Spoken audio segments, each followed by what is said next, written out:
Engineering conglomerate L&T or Larsen and Toubro will be coming out with their quarterly numbers on Wednesday, and the street keenly watches out for what they deliver as it sets a precedent for what the capital goods sector could deliver in Q2.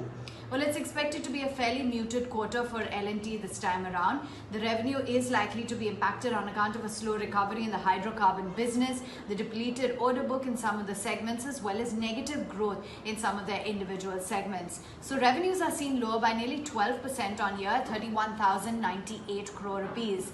The profits as well are seen being hammered this time around by nearly 42% to come in at 1,344 crores versus 2,308 crores on a year-on-year basis. Operationally as well, it could be weak for L&T as the EBITDA is seen down by nearly 29% at 2,854 crore rupees.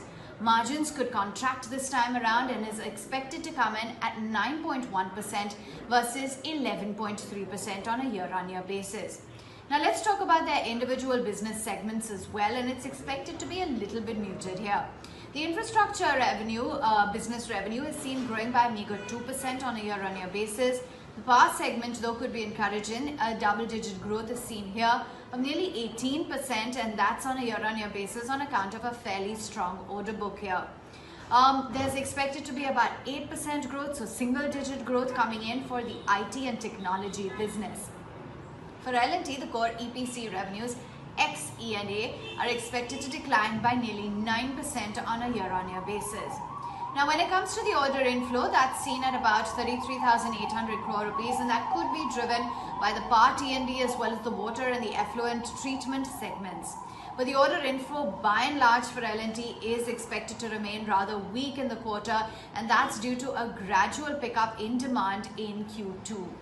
L&T is, as well as the company right now, focusing a lot on their liquidity management, and they have seen a fair amount of headway in their current challenging scenario, largely on account of the labor issues as well as their overall supply chain, which has been constrained. The street will closely watch out for management commentary on the Hyderabad Metro, the execution progress across their business verticals, as well as their overall working capital will closely be eyed. Now, what the street also very closely looks out for L&T is their overall guidance.